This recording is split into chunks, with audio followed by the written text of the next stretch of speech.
cuando tengamos un niño al frente que tiene algún problema en la señalidad del ganglio, sean capaces de realizar un abordaje de la y una vez que estén orientados de lo que tiene el paciente, puedan hacer un adecuado manejo y seguimiento de las condiciones clínicas más frecuentes que alteraron ese ganglio. Y aquí comienza a subir la primera pregunta. ¿Cuáles son las alteraciones semiológicas de los ganglios linfáticos? O sea, cuando ustedes evalúan, ¿cuáles son las características que evalúan? Tamaño, movilidad, adherencia a planos profundos, consistencia, ¿cómo se llama? la forma, Aglomeración de los la datos. forma como se pueden unir, ¿verdad? La adherencia, bueno, precisamente sobre eso empezamos a hablar. O sea, todas las alteraciones en cada uno. Y presencia o no de dolor. ¿Ya? Eso, entonces, ¿Quién te preguntó? cuando ustedes palpan, observan un ganglio linfático, ustedes lo que ven sencillamente es una masa en el lugar donde está ubicado el ganglio. Puede ser una masita cervical, puede ser una masita inguinal, en cualquier sitio, ¿sí?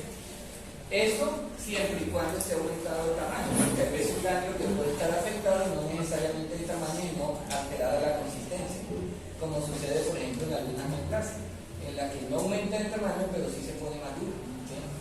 Sin embargo, la gran mayoría de lo que nosotros vemos es aumento del tamaño. Entonces la idea es que ustedes logren captar la diferencia entre uno normal y uno anormal. Es lo primero que uno tiene que enfrentarse para hacerlo.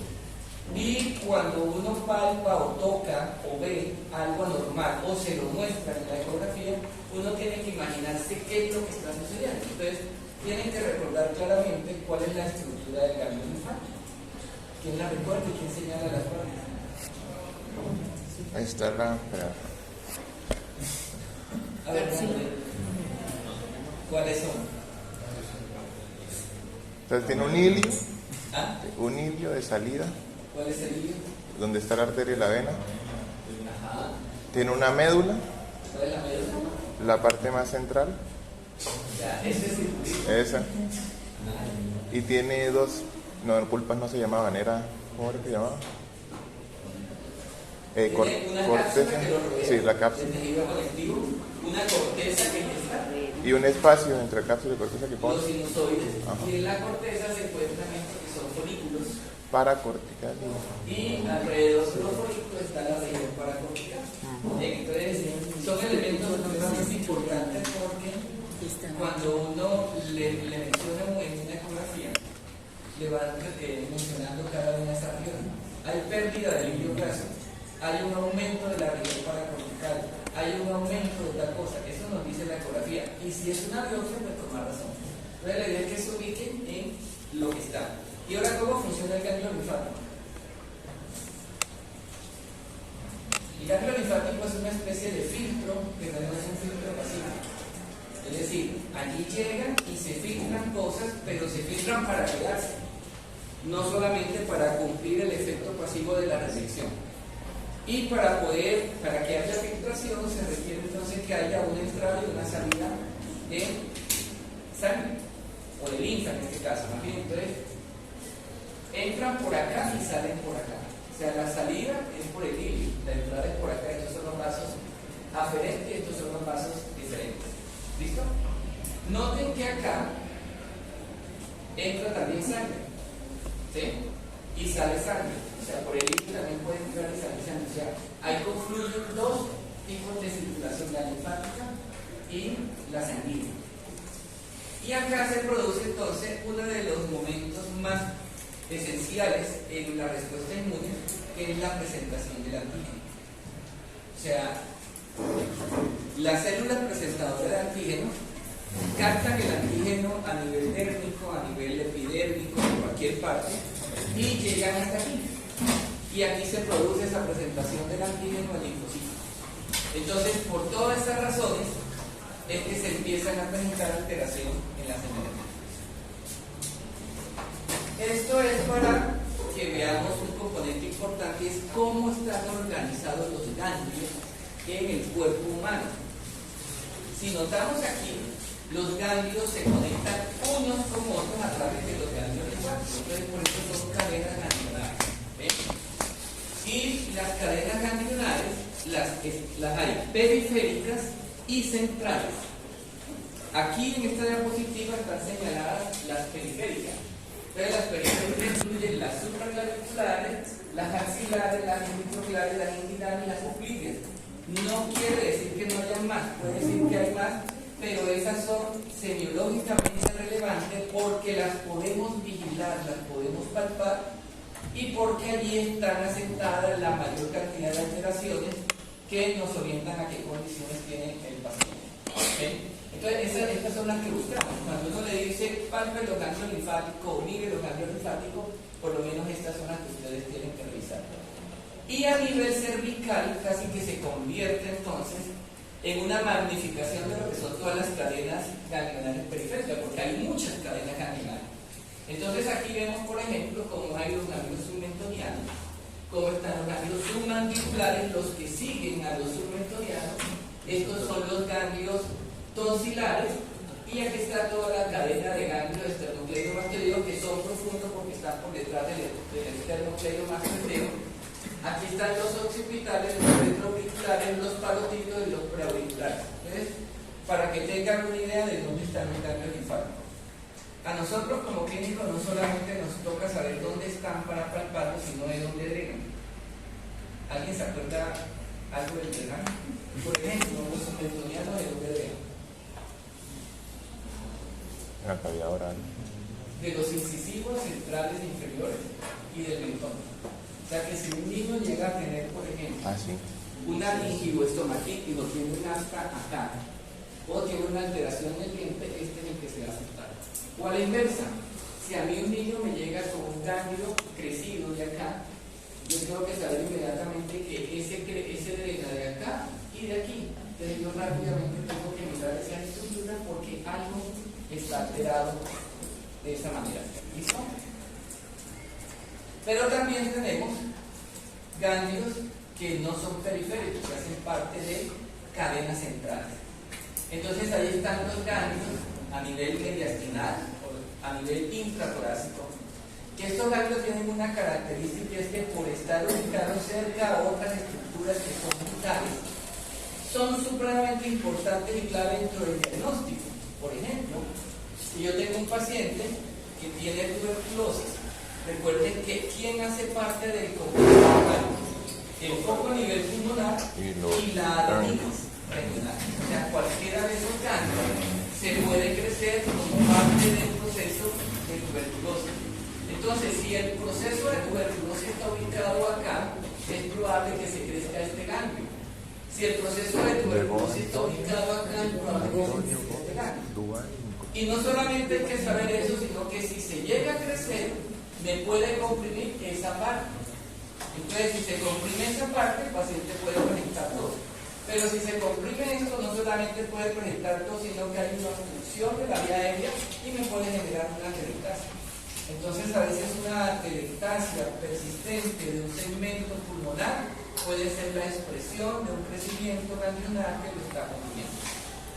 Entonces, como uno tiene que ir un poquito más allá de los hallazgos que le hacen a uno en ecografía, en radiografía, y mirar toda la integralidad de estos conceptos. Y si miramos a nivel de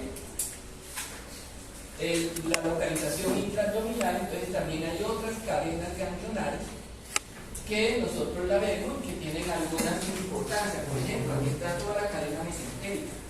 Algunas causas de dolor abdominal en niños pueden ser inflamación de los ganglios mesentéricos. Se confunden con apendicitis o con ileitis. Se llaman adenitis mesentérica. Entonces, si uno no sabe que allí existe ganglio, a uno eso le parece un hallazgo insignificante, no le presta atención. Pero si yo sé que existe, entonces ya yo me estoy ubicando. Y no solamente eso, ¿de dónde drena un ganglio mesentérico? Porque siempre los ganglios drenan de una parte. ¿De dónde drenan? Entonces pueden venir antígenos del intestino, entonces yo tengo que pensar que el paciente pueda tener algo gastrointestinal. Un rotavirus, que pueda tener un norovirus, un sapovirus, una salmonella, etc. O de la circulación sistémica, pero que por algunas circunstancias está presentando el antígeno allí como se puede presentar en cualquier parte del cuerpo. ¿Sí? Entonces vemos, por ejemplo, situaciones como infecciones por adenovirus que van a producir inflamación de los ganglios en forma generalizada, solo que algunos no lo vemos. Entonces a veces al paciente le detectamos adenovirus en un panel respiratorio y tiene una adenitis mesentérica y esa fue la causa del dolor abdominal. Entonces a veces uno como que no explora esa situación y cuando uno pregunta, revisión por sistema, señora, su hijo ha tenido gripa en los últimos 3 o 4 días, y doctor estuvo por 2 días y ayer se le quitó y estaba también con los ojitos rojos. Entonces uno dice, listo, hagámosle el Filaray y ahí detecta uno adenovirus y dice, por eso fue que hizo la adenitis mesentérica, previamente hizo una infección viral. Esto es para que vean cómo el ser humano está interrelacionado en su globalidad, y aunque uno conozca digamos concretamente una estructura, tiene que saber que todo está interrelacionado. Eso es lo que hace el buen clínico y ese es el ejercicio que uno tiene que hacer. Entonces, para poder observar la adenitis, ¿es ecografía o...? Depende. Por ejemplo, aquí idealmente es ecografía, pero generalmente acá con una radiografía yo puedo mirar una telectasia persistente y a partir de ahí pido un TAC. Ahí es donde uno indica el TAC. ¿Sí? Entonces eso, diferentes imágenes nos pueden dar dependiendo de lo que estemos evaluando. Bueno, hasta allí hemos visto algunos conceptos anatómicos aplicados a la clínica. Ahora vamos a dar algunas pautas para el abordaje diagnóstico. La primera pauta es que existen 3 términos que usamos indistintamente, pero que son diferentes, que son adenomegalia, adenopatía y adenitis. Son 3 cosas diferentes y la mayoría de las personas lo usan indistintamente. Ven un ganglio crecido y dicen adenopatía, ¿sí? Entonces vamos a diferenciar los 3. El primero de los conceptos es adenomegalia. Es un aumento del tamaño, así no haya nada más. ¿Cuándo sabemos que hay un aumento del tamaño? Cuando a nivel cervical, en un niño mayor de 1 mes, tiene más de 10 milímetros. Cuando a nivel inguinal, en un niño mayor de 1 mes, tiene más de 15 milímetros. Y en el resto de los ganglios, cuando tenga más de 5 milímetros. Ese sería el efecto de adenomegalia. Ahora, ¿y cómo sería a nivel central? ¿Cómo sabemos que un ganglio está crecido a nivel torácico o a nivel abdominal? Sí, pero ¿con qué tamaño? 5. Depende si es central. ¿Cuáles son los más centrales dentro de las cadenas periféricas? Los cervicales. Los cervicales son centrales, pero están ubicados periféricamente porque los puedo palpar. Entonces se lleva a mí esa misma señalogía, más de 10 milímetros. ¿Listo? Entonces hasta ahí sabemos adenomegalia. Ahora vamos al otro concepto, adenopatía. Entonces la adenopatía es una alteración en alguno de los parámetros hemodónicos. Los que más vemos que se afectan son la consistencia, es decir, que usted lo note más blando, o más duro, o cauchoso, etc. El contorno, cuando usted ve que pierde la regularidad del borde o asume una forma diferente. Los ganglios tienen forma de frío y de pronto usted lo nota redondo, ¿sí? O cuando están fijados a planos superficiales y o a planos profundos. Esos son los más frecuentes, pero no quiere decir que sean los únicos, ¿sí? Eso sería entonces adenopatía. Ahora bien, yo puedo tener adenomegalia como parte de una adenopatía, porque el paciente tiene alteración en el tamaño tan grande, pero tiene una alteración en la consistencia. Pero también puedo tener adenopatía sin tener adenomegalia. O sea, un paciente que tenga alteración de la consistencia, un ganglio duro y que además está fijado a planos profundos y no tiene adenomegalia. Entonces, por eso hay que distinguir claramente estos 2 términos. Y el otro término es adenitis. Entonces, adenitis, que es la presencia de signos inflamatorios en el ganglio alrededor del ganglio. Entonces, semiológicamente, ¿cómo los veo? Signos de inflamación.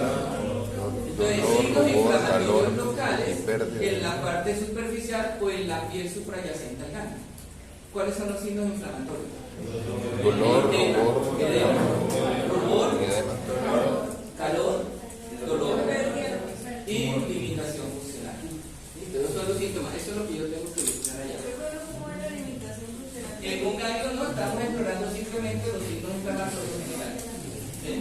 Entonces pregunta, ¿cuál es el sustrato fisiopatológico de los signos inflamatorios? Entonces, ¿cuál es el sustrato del eritema? ¿Cuál es el sustrato del dolor? ¿Cuál es el sustrato del inflamación? ¿Para cuál? O sea, la vasodilatación yo que veo clínicamente. Eritema. Bien. El calor. También. También por la vasodilatación, muy bien. ¿Y el edema? También. No. Puede haber vasodilatación, pero exactamente hay ese aumento de la permeabilidad con extravasación. Bien. ¿Y el dolor? Por las cristalinas ahí. Ajá, perfecto. ¿Y por qué? Porque los ganglios linfáticos en su corteza tienen receptores para el dolor, por eso vuelve. ¿Bien? Y la limitación funcional, ¿cómo la ve usted en una neumonía?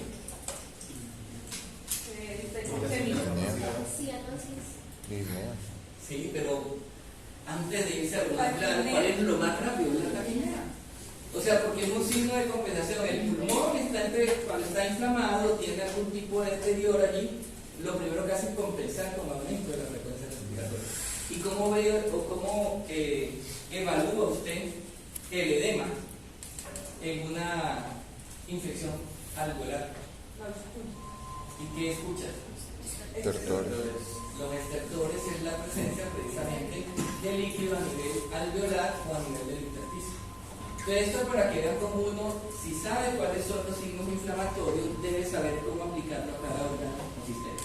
Hasta ahí sabemos que los ganglios inflamados, o sea, la adenitis puede ser por inflamación de los ganglios de la piel suprayacente. ¿Cuándo más notamos que hay adenitis?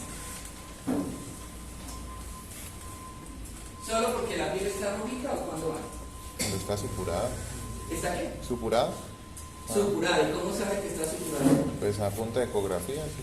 Sí es. Ah, no, pero por clínica. Se ve amarillito. Por clínica nada más. Pues fluctuante. Eso, cuando usted lo nota fluctuante. O sea, la piel puede estar normal, pero usted nota una alteración en la consistencia en que nota que está como algo líquido allá adentro. ¿Sí? Entonces ahí nota que algo está pasando y que puede ser un signo inflamatorio. ¿Qué más puede encontrar? Ahora sí por ecografía. Pues necrosis. La Central. necrosis, no solamente al principio que ve usted, pérdida del líquido graso, pérdida de la forma, parece más redondo, aparece el edema, aumento de la vascularización, que le dice usted hay aumento de la vascularización en el interior del ganglio, quiere decir que hay vasodilatación. Entonces todo eso le orienta a que hay alguna adenitis. Bien. Entonces si yo les pusiera, a ver más Sebastián, si tú tienes que palpar un ganglio acá y hay una adenitis, descríbelo en el examen físico. Solo adenitis. Solo adenitis. Inspección, palpación, por lo menos. A nivel cervical. Sí. ¿Cuáles son específicos o mandos? O donde quieras ponerlo. Ok, entonces supraclavicular se observa eritema y pues pero primero la inspección y el eritema. Tal vez se pueda ver algo de edema. Vamos a suponer que sea supraclavicular izquierdo. Hay acá está el problema de supraclavicular. Lo que hace con eritematosa, con algo de edema, me imagino. A la inspección se evidencia calor en la zona. Y pues la evaluación, eso sí, pero pues Pregunta. ¿Había un solo ganglio o habían varios ganglios inflamados? ¿Todos estaban alterados? ¿O era uno solo el que estaba alterado? Ahí es donde uno debe entrar a discriminar, porque a veces ustedes palpan y si hay una masa, pero ¿qué es? Entonces, ¿cómo hacen ustedes ese ejercicio? Les voy a enseñar algunos truquitos. Agarren un racimo de uvas y ponen debajo de un trapo, de tela, y empiecen ustedes a palpar y traten de discriminar cuántas uvas hay. Primero escojan unas uvas grandes y van tocando y dice aquí hay una que tiene más o menos tantos milímetros de largo, por tanto de ancho, al lado hay otra, etc. Y empieza usted a palpar, y en la medida en que van cogiendo habilidades, vayan entonces disminuyendo el tamaño de las cosas, hasta que escojan de las que son chiquiticas parecidas a las agras o pedacitos de o agras y lo hagan, y con eso tienen que mirar por lo menos qué deben aprender a discriminar, así como en orden, poco a poco, si hay uno, si hay dos, o si hay tres, o cuántos hay. Otro es por lo menos qué tamaño, qué diferencia de tamaño hay entre uno y otro, ¿sí? Y la diferencia de la forma. Entonces con eso van haciendo el ejercicio, eso digamos como un ejercicio de simulación, ¿sí? Sí, porque nosotros tenemos que aprender cosas de simulación porque no tenemos siempre los pacientes.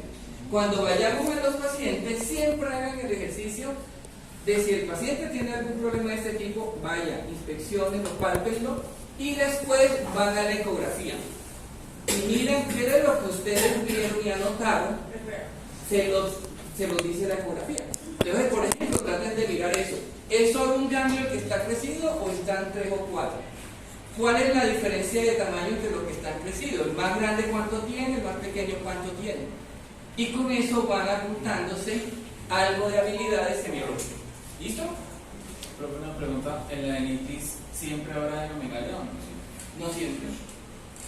Y en la adenomegalia, pues mayor a 10 milímetros es cuando ya se siente o se puede sentir más pequeño. Se puede sentir más pequeño, cuando 2 milímetros, se siente, o sea, depende de la habilidad que uno tenga. Hay gente que es capaz de sentir una lentejita pequeña, pero hay gente que necesita sentir un frío para poder.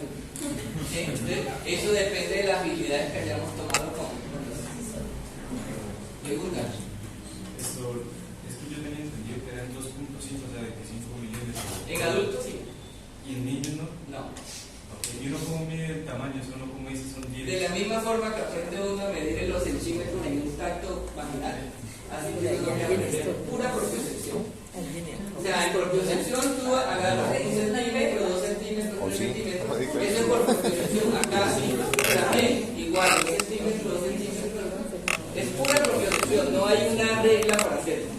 Profe, ¿toda adenitis es adenopatía? No, porque bueno, si hay todas las alteraciones de consistencia y todo, sí.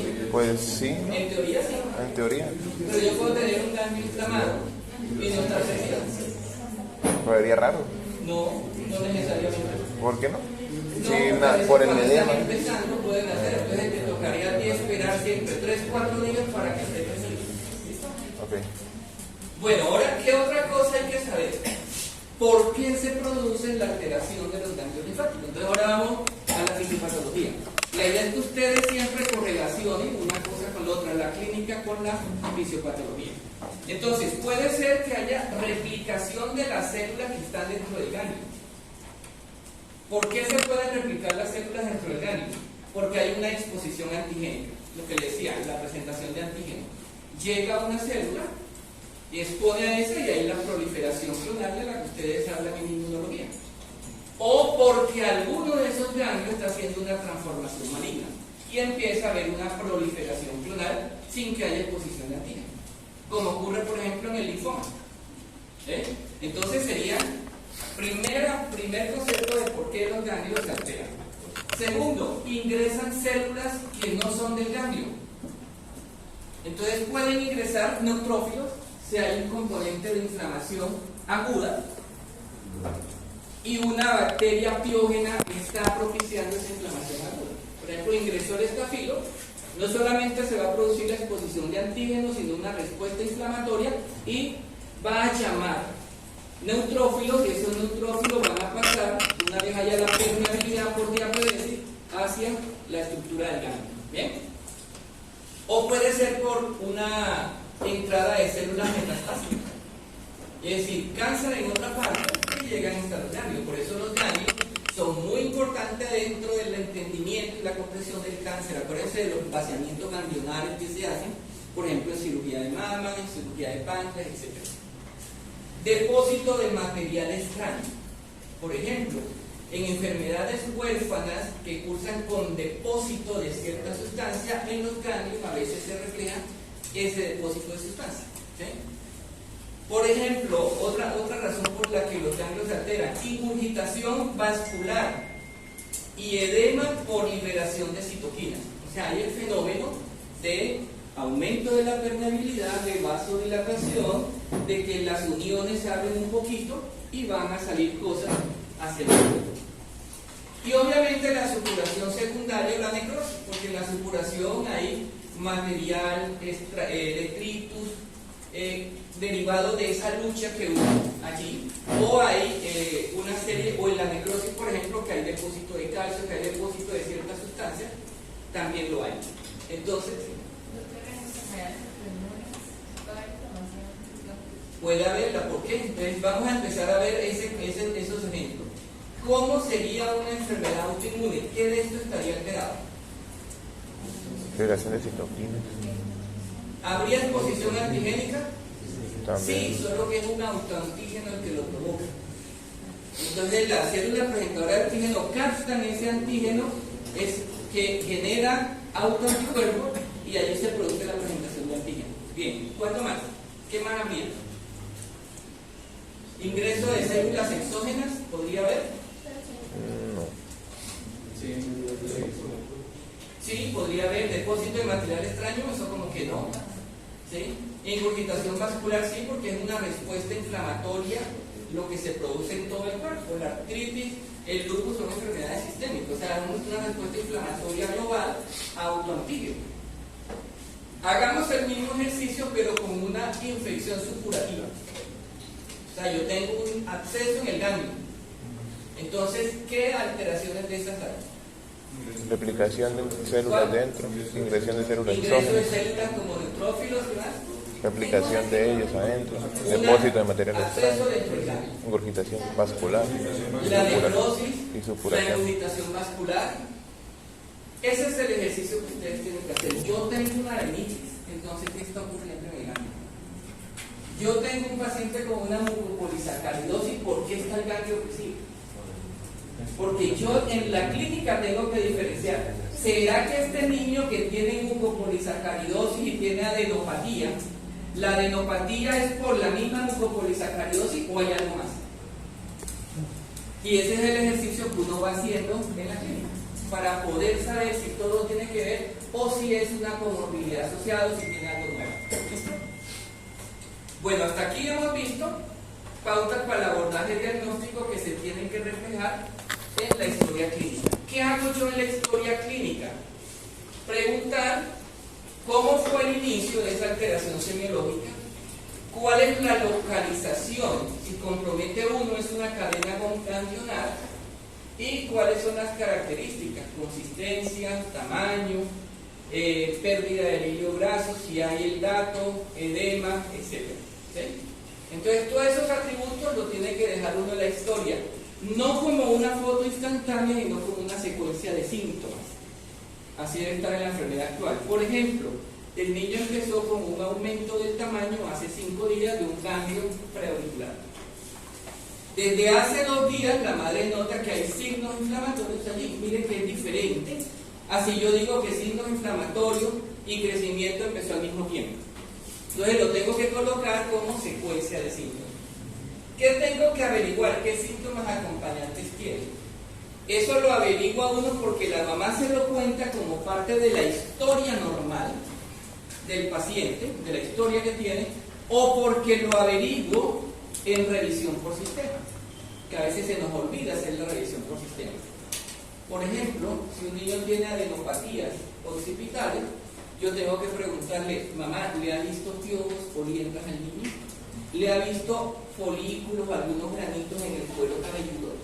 Entonces yo ahí empiezo a relacionar lo que tengo que preguntar con el conocimiento que tengo del drenaje de los ganglios linfáticos. Entonces yo sé que a nivel occipital drena todo eso. Y empiezo a interrelacionar. Por eso, alguna vez estaban rotando conmigo algunos de ustedes por un paciente adolescente que tenía una adenitis inguinal.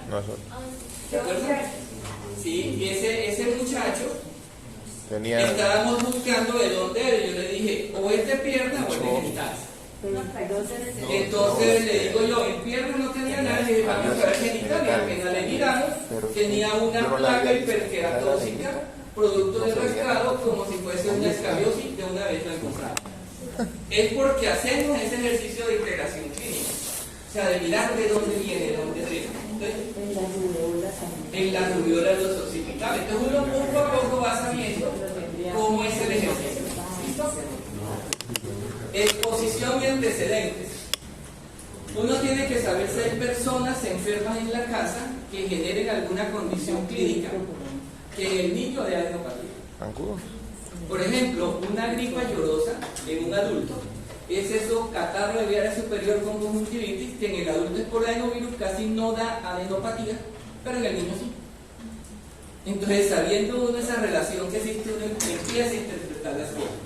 Y antecedentes importantes que exploren cómo están la exposición a animales, a roedores, a vectores, a gatos, a perros, etc. Si han habido mordeduras, si han habido lameduras, si han habido arañazos, tienen que preguntarlo, picaduras, etc.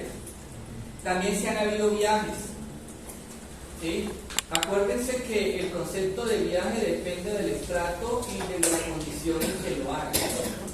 Por ejemplo, para nosotros viajes, nos hablan de viajes, nosotros casi siempre estamos hablando de ocio. Pero para un campesino no siempre viaje significa ocio. A veces viaje es simplemente un desplazamiento por otra cosa y ellos no lo tienen en cuenta. Entonces a veces hay que hacer la pregunta de viaje. ¿Sí? Entonces no se les olvide eso porque venimos de culturas diferentes, estamos inmersos en culturas diferentes. Si yo les digo, vas a viajar, ya tú sabes lo que te estoy preguntando es para dónde vas a vacacionar. ¿Sí? Pero si tú le preguntas a un campesino que sí ha viajado y él ha tenido que desplazarse porque murió un familiar por otra cosa, para él eso no cuenta. Entonces usted tiene que preguntarle concretamente, hacerle concreta la pregunta. ¿Bien? Tenemos que saber también qué tipo de huésped es, si es un inmunosuprimido o no. ¿Cómo lo podemos saber? Si tiene alguna enfermedad que genere inmunosupresión, VIH, desnutrición, o alguna enfermedad congénita como neutropenia congénita, como alteración en los linfocitos T, etc., que a veces se diagnostica desde antes, o a veces este es el inicio de una inmunodeficiencia. Entonces, cuando hay alteración de los ganglios en forma recurrente, también tenemos que sospechar que el paciente tenga una inmunodeficiencia. Los ganglios se alteran sobre todo en enfermedad granulomatosa crónica y en neutropenia cíclica o en neutropenia congénita. Conclusión: los ganglios se afectan en alteraciones de inmunodeficiencia primaria donde estén involucrados los fagocitos. Entonces, siempre que vean ganglios recurrentes, hay que pensar en esos trastornos. ¿Listo? Y del lado, acá en esto y en esto le coloco los ganglios que debemos mirar y el drenaje que uno se debe aprender. ¿Sí? Entonces es importantísimo porque aquí usted está viendo que en la región inguinal, por ejemplo, vienen extremidades inferiores de genitales, nalgas, pared abdominal inferior y ombligo. Entonces ya usted va a examinar esa región cuando el problema está ahí. Si el problema es a nivel supraclavicular, ¿ustedes qué han escuchado según el paradigma de adultos? Si hay un daño supraclavicular, ¿en qué piensan? Cáncer de estómago. Cáncer gástrico. ¿Y si hay uno derecho? No. ¿Daño supraclavicular derecho? Pues algo relacionado con el miembro superior derecho. No. ¿Mama? Entonces vámonos al drenaje linfático. Acuérdense del gran tronco torácico y esto. Entonces, cuando yo veo un ganglio supraclavicular, el drenaje es de la cavidad supraabdominal superior. Cuando veo un ganglio supraclavicular derecho, es de mediastina y de los ganglios infratorácicos. Ah, sí. Entonces yo puedo tener la expresión de una tuberculosis con un ganglio supraclavicular, pero también puedo tener la expresión de un linfoma por un ganglio supraclavicular derecho. Entonces, es para que entiendan que el drenaje hay que entenderlo de esa manera, no solamente de dónde viene el drenaje, sino dentro del desarrollo, del crecimiento y desarrollo en el caso de los niños. ¿Bien? Bueno, ya tenemos todos los datos. Recogimos la historia clínica, que ahora necesitamos organizar la mente para hacer un adecuado análisis. En el análisis, yo que tengo en cuenta que no voy a hacer una evaluación global y total, sino que empiezo por lo más grave, tal y como se le enseñó en ayer. Primero empiezo por lo más grave. Casi que cuando uno tiene ganglios afectados, hace un análisis paso a paso, porque no todo el diagnóstico lo hago de primera, sino que a veces por seguimiento. Entonces, en el primer paso, cuando yo tengo al paciente al frente, hice la consulta por primera vez, ¿cuál es la clave? ¿El paciente tiene una adenitis o el paciente tiene una adenomegalia, adenopatía? Si tiene una adenitis, tengo que saber si es aguda, y para saber si es aguda, es todo lo que sea inferior a 10 días. Y si es subaguda o crónica, es todo lo que es superior a 10 días. Entonces ya ahí viene la primera clasificación. Tengo un paciente escolar, preescolar, que tiene una adenitis aguda cervical. Ya uno le pone nombre a todo lo que representa la historia clínica. ¿Listo? ¿Por qué es importante esto? Porque la conducta que uno toma es diferente. Ahora, tiene una adenomegalia, no tiene adenitis ni una adenomegalia, lo que ustedes tienen que preguntarse es si tiene o no signos de preocupación. O sea, signos de alarma que le orienten a que puede estar ocurriendo una enfermedad oncológica. Es lo más grave que puede suceder. ¿Listo? Entonces, si yo tengo un niño que tiene una adenitis aguda, o sea, con menos de 10 días, ¿qué hago? Lo trato. Porque la mayoría de las causas son bacterianas. Y tengo que definir si tiene criterio de hospitalización o no. Entonces, un niño menor de 3 meses lo hospitalizo. Un niño que tiene 6 años, pero el ganglio está pequeñito, lo manejo ambulatorio. Y tengo que definir, ahorita vemos cuál tratamiento. Pero si tengo una adenitis y tiene 15 días de evolución, o la mamá cuenta que le dieron cefalexina o clindamicina y no ha respondido al tratamiento, yo ese paciente, ustedes, en un hospital local, deben remitirlo al pediatra porque probablemente hay que definir biopsia ante la sospecha o de una tuberculosis ganglionar, de una infección por micobacterias no tuberculosis o de una enfermedad por arañazo del gato. Y como el tratamiento es diferente y es complejo, es mejor que lo manden al pediatra. ¿Ven? Por el sol era nada. Ahora vámonos a la otra situación. Tengo una... Creo que en los casos que hay adenomegalias con adenitis, ¿cuál sería el...? ¿Te da por adenitis? Por adenitis. Sí. Ahora tengo el paciente con adenomegalia adenopatía, no tiene adenitis. Tengo que interrogar los signos de preocupación. Si tiene signos de preocupación, remítalo a oncología pediátrica o a un sitio donde haya forma de tomar biopsia y valoración por hemato-oncólogo pediátrico. ¿Listo? Ahorita vamos a ver los signos de preocupación. Y si el paciente tiene una adenopatía, pero no tiene signos de preocupación, me aguanto un poquito. Entonces le pido unos exámenes y ahora ya vamos a ver qué tipo de exámenes pedimos. ¿Listo? Esa es la valoración inicial. Entonces vamos a desglosar eso y empecemos. Si tengo una adenitis y la adenitis es aguda, menos de 10 días, los gérmenes son estos. El 90% de los casos es Staphylococcus aureus, pero hay veces que puede ser el Piógenes, hay veces que pueden ser los anaerobios. Por ejemplo, si la adenitis es secundaria a un foco dentario, o sea, un niño que tiene un absceso dentario y además hizo una adenitis, ¿sí? Puede ser el Streptogalactidae. En el Streptogalactidae lo que uno nota es que ocurre en los menores de 3 meses y generalmente hay mucho compromiso de inflamación superficial, entonces uno le dice complejo celulitis adenitis y generalmente ocurre a nivel cervical y está sobre todo en esta zona. Acuérdense que el strepto del grupo B o Agalactidae es el que está en la flora vaginal, el niño lo adquiere durante el parto o el trabajo de parto y puede darme meningitis, sepsis, etc. O sea que yo tengo que primero hospitalizar al niño. Segundo, tengo que hacer cubrimiento para ese germen y tengo que poner algo que cubra el sistema nervioso central porque hay posibilidad de un 25% que haga meningitis. Un niño, aunque tenga una inflamación solamente local. Acuérdense que los menores de 3 meses tienen poca circulación de IgM y por eso la tendencia a hacer sepsis. ¿Bien? Y de ahí para abajo ya va a depender de la exposición. Por ejemplo, ¿cuándo una adenitis puede ser por pasturela? Cuando haya exposición a la mordedura. Pues sí, exposición, sea por mordedura, la medula, etc. Entonces, por eso es importante tener en cuenta todo eso. No responde el tratamiento para esto, entonces hay que pensar en esto. ¿Listo? O hay veces que pueden haber adenitis por vívidas, que son los alzamolíticos. Y ellos responderían simplemente con penicilina, ¿sí? Porque la mayoría son resistentes, sensibles. Ahora, si es subaguda crónica, mire, tuberculosis, enfermedad por arañazo del gato, micobacteria no tuberculosa, taquinomicosis. O sea, la mayoría de esas necesitamos saber exactamente qué lo produce para orientar el tratamiento. Por eso hay que hacer la biopsia. Entonces se hace la biopsia y se pide muestra de tejido del ganglio para el estudio histopatológico, y si hay secreción o si no hay secreción del mismo tejido, muestra para cultivo. Y se pide cultivo para gérmenes comunes, cultivo para Mycobacterium y cultivo para hongos. 3 tipos de cultivo, y hay que pedirlos diferentes porque así están. Gérmenes comunes, estafilos, anaerobios, etc. Mycobacterium y hongos. Bien, tengo la adenitis y eso está ocurriendo a nivel del cuello. Entonces, uno generalmente envía una ecografía.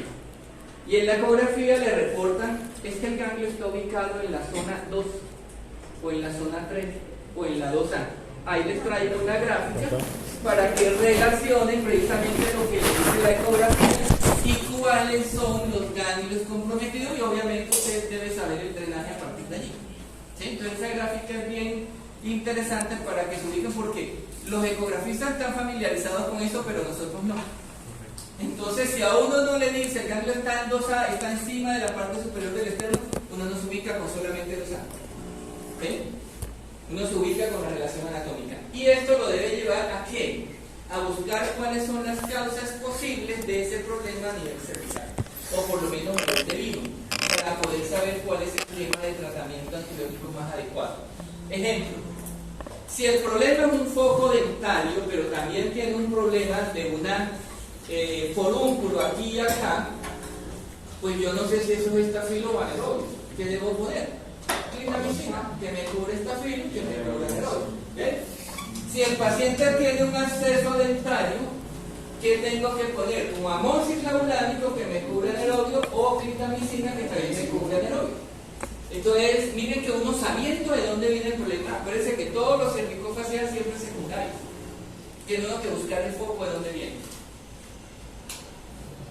Muy bien, aquí están los criterios para derivar al hospital. Ustedes están en un primer nivel y ven que el paciente llegó con adenopatía, con adenitis. Entonces usted dice, ¿cuándo lo hospitalizo o lo mando a un hospital de mayor complejidad si no tengo hospitalización? Afectación del estado general, sospecha de enfermedad tumoral, sospecha de Kawasaki, sospecha de absceso retrofaríngeo, disfagia, no mejoría con 2 o 3 días de antibiótico y fiebre elevada, más de 39 en lactantes o menor de 3 meses. O sea, siempre que vean eso, no se queden con el paciente. ¿Sí? ¿Por qué? Porque ahí están los signos de que algo grave está sucediendo. Y para tratamiento antibiótico, entonces, si sospechas SAN-S, cefalosporina de primera. Si sospechas SAN-R, clindamicina o trimetropinsulfa. Mire que no le estoy diciendo vancomicina. ¿Sí? Si sospechan anaerobios, aminopenicilinas más inhibidor, o sea, amoxiclavulánico o clindamicina. ¿Por qué? Porque 40-50% de los anaerobios nuestros son productores de galactanasa. Por eso siempre deben ir con inhibidor. ¿Bien? Y en menores de 3 meses siempre cefalosporina de tercera, cefotaxime, no ceftriaxona. Porque los niños pueden tener alteración, no tienen una función hepática madura, entonces no ceftriaxona y no cefotaxime. ¿Y por qué? Porque acuérdense que 25% de los que tienen el complejo celulitis, adenitis, puede ser por excepto del grupo B y tener meningitis. Entonces tengo que poner un antibiótico que cruce la barrera hematocefálica y que me cure esas posibilidades. Mientras, como hago la punción lumbar previamente, porque es una sepsis tardía, pero tengo que hacer eso mientras me llega todo. ¿Listo? Para el estafilococo sensible no podría ser viroxacilo en ese caso. Sí, pero eso si fuese vía intrahospitalario, sí, o dicloxacilina si fuera oral. Profe, para el arañazo de gato, que es gram negativo, ¿qué cubre? O sea, ¿qué antibiótico lo cubre? Entonces ahí puede ser macrolído, acitromicina o claritromicina, dependiendo del estado general, o combinado con trimetropinsulfa, dependiendo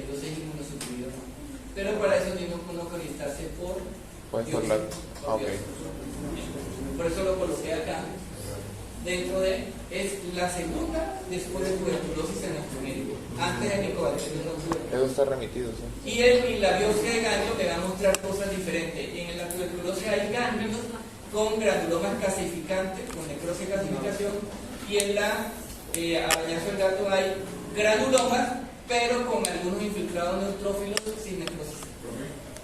¿Cuál era el término del complejo de adenitis? Streptogalactiae. Excepto el grupo B. Entonces ya vimos lo de adenitis aguda, ahora en adenitis subaguda. Esto es lo que generalmente vemos en una adenitis subaguda. Si yo le tomo una tomografía para mirar mejor, noto que hay un conglomerado ganglionar. Y que en el conglomerado ganglionar uno nota que en el centro hay licuefacción, hay algo de necrosis, está más negro. Eso se corresponde con una necrosis de calcificación. Entonces este chico, yo que le pido una biopsia, la biopsia me saca tejido sanguíneo, tejido de secreción, tejido ganglionar y secreción. A los dos le pido cultivo en medio líquido, es cultivo para Mycobacterium tuberculosis. Simultáneamente tengo que pedir el PCR. Y al tejido le pido tinción normalita, hematoxilina y eosina convencional, y me va a mostrar esto que son los granulomas, en caso de que hubiera alguna de estas alteraciones. ¿Listo? Entonces ese es el abordaje de la adenitis subaguda o crónica. Ahora, el paciente no tiene adenitis, sino que tiene una adenomegalia o adenopatía. ¿Cuáles son los signos de preocupación? Son estos que están del lado izquierdo. Entonces, si el paciente tiene síntomas que ya ustedes saben cuáles son: fiebre, sudores nocturnos, pérdida de peso. Si tiene compromiso supraclavicular, léanlo primero antes de que le haga la pregunta, porque ahí pueden estar. Es de lo anterior. La imagen que mostraba era una decoración. Si tiene Sin contacto. nódulos fijos a planos superficiales o profundos, y lo que me preguntaban por allí, ganglios linfáticos no dolorosos, miren cómo cambia el signo de alarma entre los neonatos y los más grandecitos. Ah, claro. Y miren la otra cosa, radiografía de tórax anormal. Si yo veo que el mediastino está ensanchado con un supraclavicular, tengo que mandarlo de una vez, ¿sí? O aunque no tenga una adenopatía supraclavicular, sino un ganglio aquí y acá grande con un mediastino ensanchado, eso es un linfoma hasta que se muestre lo contrario.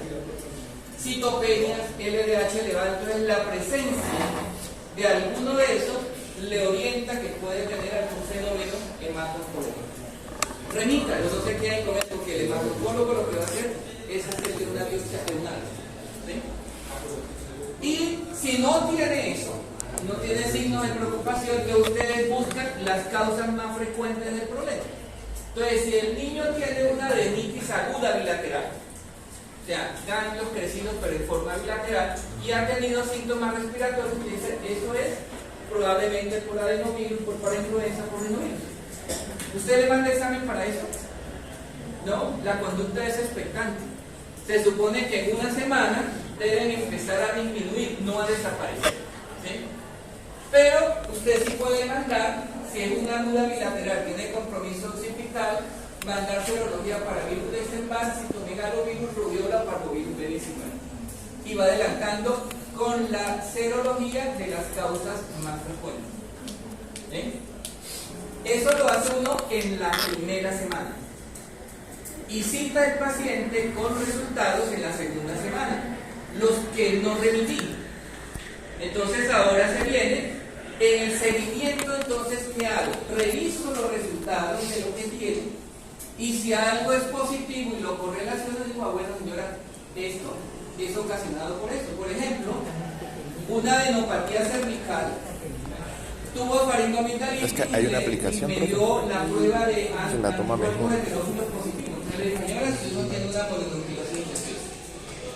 Entonces el paso a seguir, ¿cuál es? Es explicarle a la mamá cómo es la información de lo que va a suceder con ellos. Entonces le digo, los ganglios van a empezar a bajar de tamaño en una semana, pero no van a desaparecer, para que ella ya esté concientizada de eso. Porque no, dentro de 3 meses vuelve y le consulta. Continúa con los ganglios nocivos. Y usted le dice, le vamos a hacer un monitoreo ecográfico en un mes para ver qué queda de eso. O sea, usted está dando la confianza de que lo va a seguir. Entonces, en 15 días lo veo sin examen para ver qué va a pasar. Y si todo va bien, en un mes le hago una ecografía para ver qué va resolviendo de todo eso. ¿Listo? O sea, tienen que saber cómo es el curso clínico de la enfermedad para que la mamá no se preocupe. Porque usted no le va a dar tratamiento. Entonces, el mejor tratamiento es la conversa y explicarle lo que va a suceder. ¿Sí? Y entonces, si no supo la causa, entonces tiene uno que mirar este listado y enviar exámenes para lo menos frecuente. Entonces ahí uno empieza a pensar en cosas como, por ejemplo, que el paciente tenga una tularemia, que tenga una listeriosis, que tenga una toxoplasmosis, citomegalovirus, etc. Entonces ahí yo les sugiero que si por alguna razón no saben la causa en la segunda semana y no saben qué examen mandar, es preferible que lo manden a pediatría o a infectología pediátrica para que lo orientemos un poco en qué exámenes mandar. ¿Listo? Y ahí el siguiente seguimiento, vamos a suponer que ahí llegamos al diagnóstico, perfecto, pero no llegamos al diagnóstico, entonces en el paso 4 es el paciente que persista con adenopatía o aquellas adenitis que no resolvieron con el tratamiento en la semana 4, yo tengo que pensar en biopsia, si ese ganglio no mejora. Y tengo que mandarlo al hematocólogo, al cirujano pediatra y hacer la biopsia. Entonces, algunas pautas de cómo se interpreta la biopsia, porque la mayoría de nosotros le llega y solamente ve conclusión final y donde le digan posible cirugía infecciosa y ya. Pero le voy a llevar a que más o menos revisen el enunciado, la descripción de la patología. Entonces, si el paciente tiene hiperplasia paracortical, que quiere decir que el problema está aquí, hay proliferación de las células linfáticas alrededor del folículo, lo más probable es que sea viral. Entonces ahí si usted tiene una serología por virus de Epstein-Barr, una serología por citomegalo con IgM positiva, usted arma todo el rompecabezas y dice esto ocurrió por eso. ¿Sí? Pero si el paciente tiene un problema de una hiperplasia folicular, entonces puede ser viral, pero también puede ser una enfermedad reumatológica. Si usted no tiene ninguna serología positiva, es mejor que lo vea el reumatólogo. Si el ganglio persiste agrandado o con alguna alteración. ¿Sí? Si tiene problema paracortical y no es viral, también tienen que hacer un listado de los medicamentos que consume el paciente, porque aquellos que toman anticonvulsivantes pueden tener también adenopatías por eso. Ya digo. Y si ya tiene los otros tipos de alteraciones, cuidadito, mejor que lo manden al hematocólogo porque algo está sucediendo. Puede ser un linfoma del bando, puede ser cualquier cosa. Entonces mejor no se creen con esto. ¿Listo?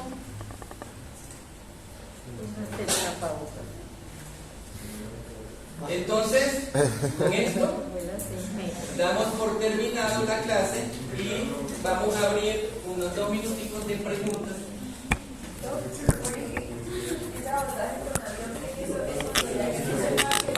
Cuarta Estamos semana. en la cuarta semana y todavía no sé qué tiene, o una adenitis a la que le puse tratamiento no me falta. Cualquiera de las que tenemos.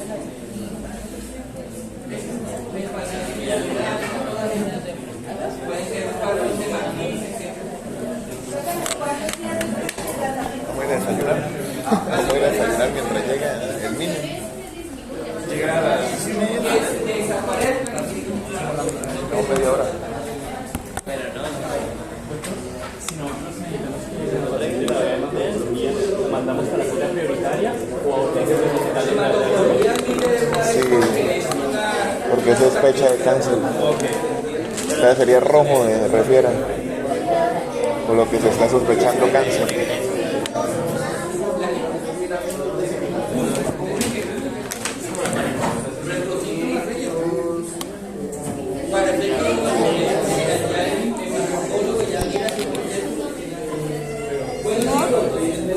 Antes de que terminemos, dos cositas. ¿Qué aprendieron hoy? Nuevo que no hayan aprendido.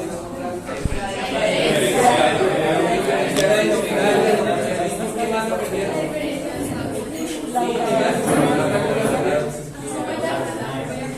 ¿Cómo interpretar una biopsia? Muy bien, ¿qué más aprendieron nuevo? O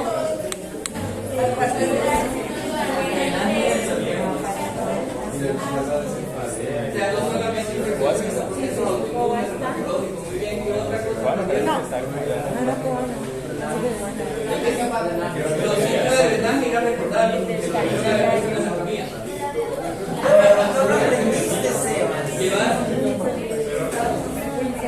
Ser ordenados con la secuencia semiológica y correlacionar con la fisiología. Bueno, chicos, muchas gracias.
Cuando nosotros hablamos de exantema y fiebre, estamos hablando de una gran heterogeneidad y diversidad de problemas. Esos problemas, primero que pueden ser según el tipo de exantema. O sea, si el exantema son como manchas, hay que pensar en unas causas. Si el exantema son como pápulas, hay que pensar en otras causas. Si el exantema es con vesículas, hay que pensar en otras causas. Pero de todas maneras, la idea es que siempre hay múltiples etiologías y por eso lo difícil y el reto que es. Y dentro de esas etiologías pueden haber causas infecciosas y causas no infecciosas. O sea, que no quiere decir que siempre sea una causa infecciosa. Hay veces que puede ser una causa, como por ejemplo, una fiebre, una artritis reumatoidea juvenil. Ese es un problema reumatológico que a veces puede cursar con fiebre y exantema. ¿Y por qué es importante que lo tratemos? Desde el punto de vista clínico, la gran mayoría ocurre en la infancia. O sea, es muy raro que ustedes vean exantema en los adultos. Hay algunas excepciones, pero sí. Es la causa más frecuente, es una causa frecuente, no la más, pero sí es una causa frecuente de consulta externa y de urgencia. O sea, que algo tienen que saber de esto para eso. Lo otro es que es un reto para el clínico, tanto desde el punto de vista diagnóstico como desde el punto de vista terapéutico, porque como son tantas enfermedades, uno tiene como que saber qué hago aquí, aunque no sepa qué tiene, ¿sí? Aunque probablemente sea esto. Lo otro es que la mayoría son virales, pero hay una proporción significativa que no son virales y que requieren atención muy grave, muy rápida porque son muy graves. Por ejemplo, si yo dejo de diagnosticar a un niño con una meningococcemia, el niño se va a morir. Si yo dejo de diagnosticar a un niño con un síndrome shock tóxico, el niño se va a morir porque no hago las intervenciones adecuadas. Desde el punto de vista de vigilancia en salud pública, ¿por qué es importante? Porque muchas de ellas son prevenibles por vacunas. Entonces nos ponen ante el reto de que diagnostiquemos algo para los cuales no estamos entrenados. Les pongo un ejemplo concreto. Sarampión y rubiola está eliminado de Colombia. Es decir, no se presentan casos hace algún tiempo. Los casos que se presentan son importados. Importados de Venezuela, donde las coberturas son bajas, o de otros países donde hay sarampión. Si uno no ha visto un caso de sarampión, el día que le llegue se va a volver un 8 y no lo va a encontrar ni lo va a diagnosticar tan fácilmente. Entonces, desde el punto de vista de salud pública también se convierte en un reto. Una anécdota respecto a eso: en el año 2011 hubo el Mundial de Sudáfrica, ¿no? En el 2010, ¿cierto? En el 2010 fue el Mundial de Sudáfrica y después de eso, en el 2011, o bueno, en el mismo 2010, se presentaron algunos casos de sarampión importado porque en Sudáfrica estaban en una emergencia sanitaria por sarampión. Tenían baja cobertura de vacunación y había mucho sarampión, tanto que iban a cancelar el Mundial, desde el punto de vista de salud pública. Pero como hay tanta plata metida allí, la decisión fue que continuara. Y empezaron a pedir que la gente que fuera estuviera vacunada. Pues mucha gente fue aparentemente vacunada, se vacunó en el aeropuerto, ¿sí? Y no estaban inmunizados. Cuando llegaron, allá se contagiaron y trajeron el sarampión. Barranquilla fue una de las ciudades más afectadas. Y aquí en Bucaramanga hubo un caso. Eso se considera un sarampión importado, ¿sí? Entonces imagínense para alguien que no ha visto nunca sarampión y que le llegue uno así, y en un adulto más complicado, cuando uno siempre estaba acostumbrado para ver los niños. Entonces casi que los primeros casos no se diagnosticaron a tiempo y hubo entonces como una cadena que surgió a partir de allí. Y lo último para el individuo, porque es importante para el individuo y la familia, el que sepamos de esto, porque muchos generan una gran mortalidad, otros generan complicaciones y secuelas. Esa niña que aparece allí, Merian, es una niña que hoy en día es el símbolo de la lucha contra la meningococcemia. Y ahorita vamos a ver una imagen de lo que significa tener meningococcemia, en donde ella prácticamente se le amputaron las 4 extremidades a raíz de la enfermedad.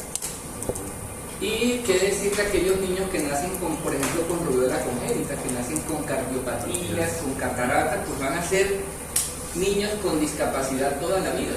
Entonces eso le carga al sistema un costo económico alto a los pacientes y a las familias le carga una cantidad de situaciones que deterioran su calidad de vida. Entonces, por todo esto, es importante que veamos exantema y fiebre.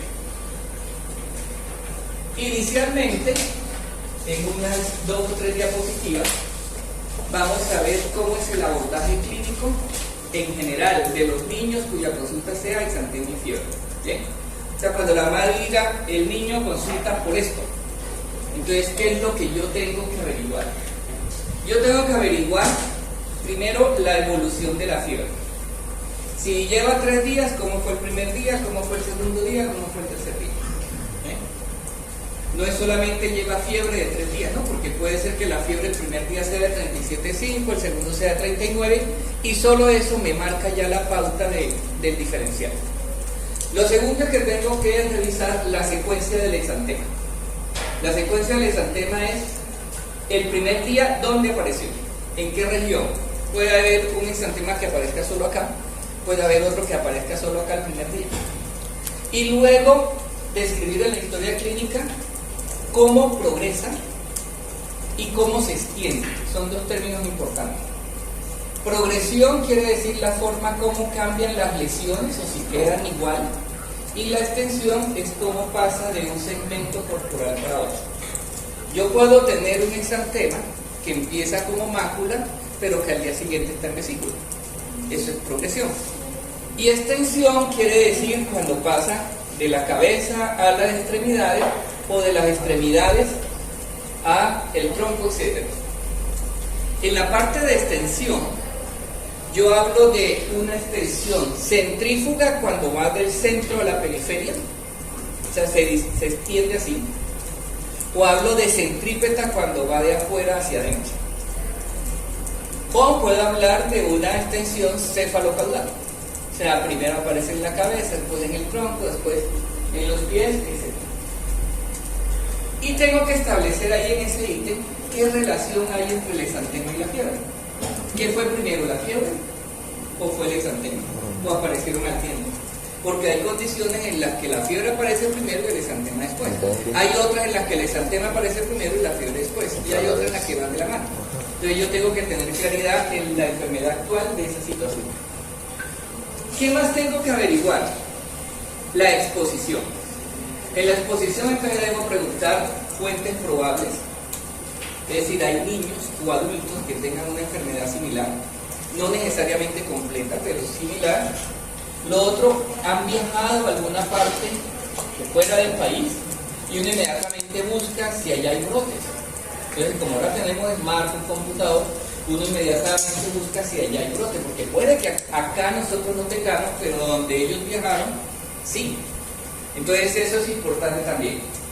También, obviamente, dentro del diferencial hay que averiguar exposición a tóxicos, exposición a vectores, porque hay algunos de los exantemas que son transmitidos por vectores. Entonces hay que averiguar exposición a mosquitos, exposición a triatominios, exposición a genes, exposición a ratas, etc. Como que quede claro en la historia. ¿Qué otra cosa hay que averiguar? Las manifestaciones acompañantes. O sea, ¿es solo fiebre y exantema? O además tiene rinofaringitis, o además tiene irritabilidad, o además tiene conjuntivitis. Todos esos síntomas acompañantes importantes porque en alguno de ellos nos va a ayudar, porque por ahí entra el virus o por ahí entra la bacteria. Entonces también eso nos ayuda a hacer el diferencial. Bien, ¿y qué ubicación tienen esas manifestaciones acompañantes dentro de la historia natural? Y finalmente tenemos que saber qué tipo de huésped es. ¿Es un inmunocompetente o un inmunosuprimido? ¿Y es inmunosuprimido en razón de qué? ¿En razón de que tiene VIH o en razón de que está desnutrido? ¿O en razón de que tiene una inmunodeficiencia primaria? ¿O en razón de que usa corticoides? ¿O que tenga alguna enfermedad que lo inmunosuprime, como por ejemplo alguna enfermedad reumatológica? Entonces todo eso lo averiguamos. Mientras ustedes van averiguando eso, se les debe formar en la cabeza un esquema mental como este. Ese esquema mental, ¿qué es? La historia natural del exantema. Es decir, en la primera gráfica está la fiebre. Entonces usted dice, el primer día empezó en tanto, luego subió a tanto, luego subió a tanto, y el día que estaba en el pico máximo de la fiebre, hacia el cuarto día, apareció el exantema. ¿Sí? Y antes del exantema tenía linfadenopatía, tenía síntomas de resfriado, tenía conjuntivitis. Cuando ustedes son capaces de armar eso, no importa cuál sea la enfermedad, ya hemos dado un paso adelante en el abordaje diagnóstico y en la probable hipótesis diagnóstica. ¿Listo? Entonces, producto de todo eso que preguntamos, se arma esa historia natural en su cabeza. De ahí la importancia que tengamos algo de razonamiento abstracto, ¿no? Para uno armarse todas esas figuras en la cabeza. Importante que quede descrito en la historia el tipo de exantema. Si ustedes notan, ahí hay diferentes tipos de exantema. Entonces tenemos en las primeras dos de arriba, tenemos un exantema maculopapular. Es decir, que hay manchas y hay pápulas. Pero los dos son diferentes. En coloración, el uno es puntiforme. En la parte de arriba a la derecha está un exantema petequial. Entonces, el exantema petequial, como el que ustedes ven en el dengue. Y en la parte de abajo a la derecha está el exantema vesicular.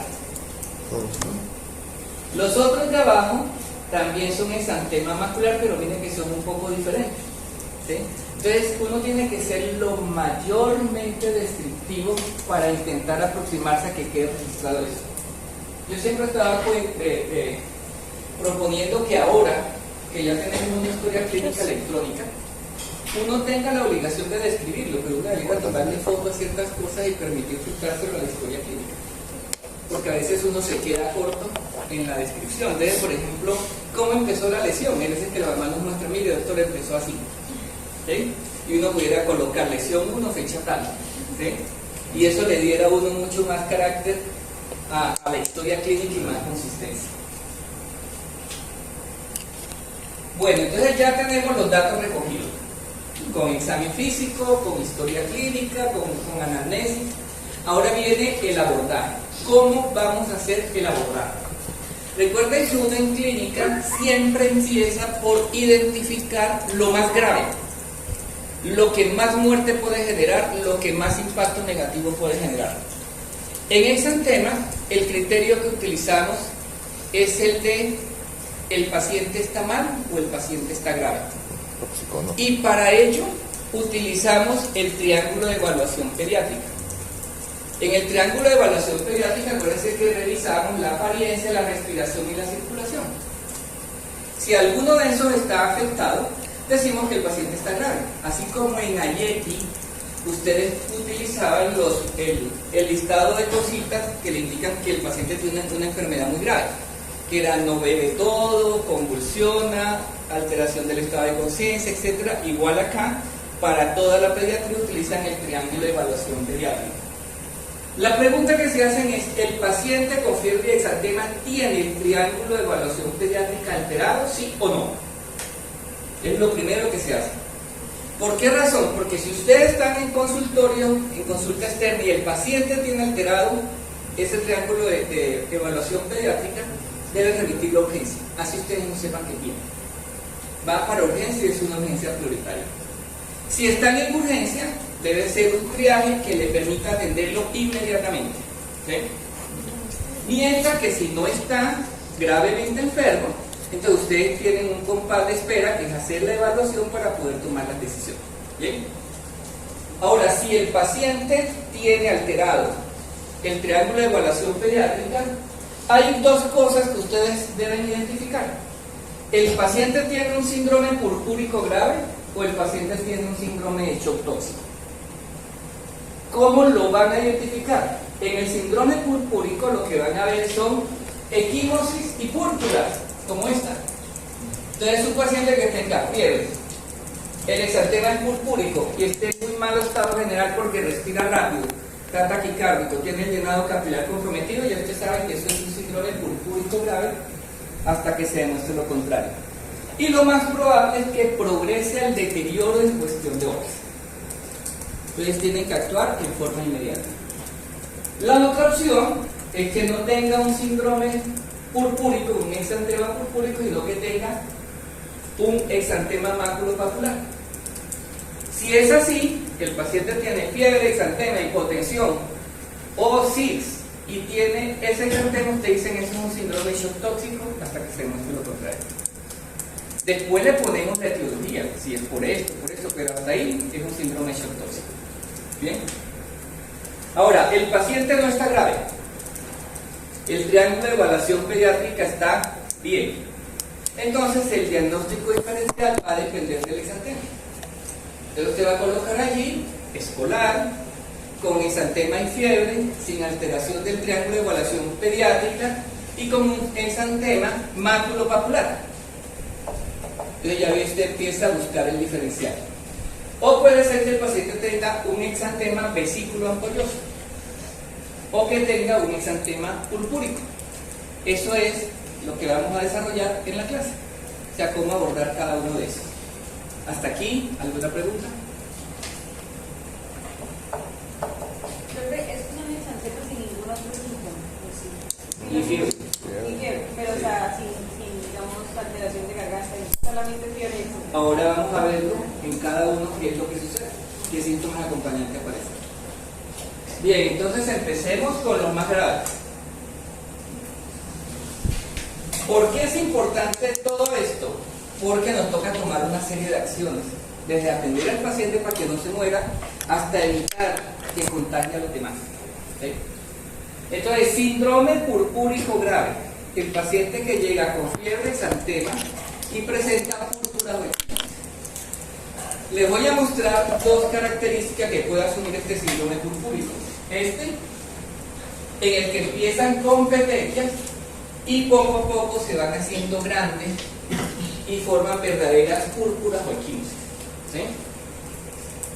Y este otro, en el que la progresión de las púrpuras ocurre sobre todo a nivel distal y se generan unas ampollas equimóticas. Todo esto me está hablando de que hay algún tipo de obstrucción al flujo sanguíneo y me va a producir equimosis, me va a producir isquemia.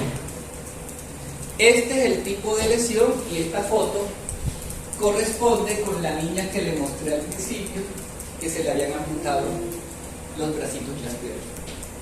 ¿Ven? Cuando ella le dio meningococcemia, esa es la foto de cuando ella estaba enferma. Y después ya cuando se recuperó, entre comillas, pero quedó con amputación de las cuatro extremidades. Porque ella lo que hizo fue una progresión de todo esto, que hay isquemia en la piel, progresó y con necesidad de amputación. ¿Eh? Entonces es supremamente grave porque el que no se muere le sucede eso. Entonces toca actuar. Ante esto, ¿en qué piensan ustedes? Deben pensar en esos cuatro gérmenes, que es la Neisseria meningitidis, o sea, el meningococo, y esa sería la expresión de una meningococcemia. Deben pensar en neumococo, o sea, el neumococo también puede provocar esto. Esto se llama, ese síndrome purpúrico grave, cuando adquiere esa característica a nivel distal, se llama púrpura fulminante.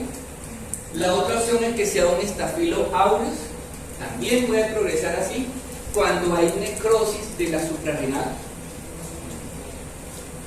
Y el Haemophilus influenza tipo B. Entonces estamos hablando de bacterias muy frecuentes, pero que a veces provocan este tipo de presentación clínica. ¿Qué hacer? Sí. Perdón, ahorita que describió la lesión de la fotografía, ¿usted iniciaba como lesiones y sales apoyosas? Iniciaban así como esta, pero conformaban verdaderas equimosis acompañadas de ampollas o filtenas hemorrágicas. Van progresando hacia eso. ¿Sí? O filtenas. ¿Qué diferencia hay entre ampollas o filtenas? Porque ya vi que no conocen el término. ¿Ah? Sí, son ampollas más grandes. Entonces la noción de tamaño es importante. Vesícula de tanto, van a buscarlo, ampollas de tanto, filtenas de tanto. Exactamente. Menos de 1 vesícula, de 1 a 5 ampollas, más de 5 filtenas. Bien. Entonces, si yo tengo eso, ¿en qué pienso? En esto. ¿Y qué pido? Entonces, todo lo que voy a pedir es el workshop de sepsis. O sea, toda la batería que tiene que ver con sepsis. ¿Qué implica eso? Pedir cultivos.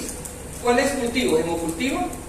Y si hay alguna ampolla hemorrágica y puedo romperla, puedo hacer entonces cultivo de allí de la secreción. ¿Bien?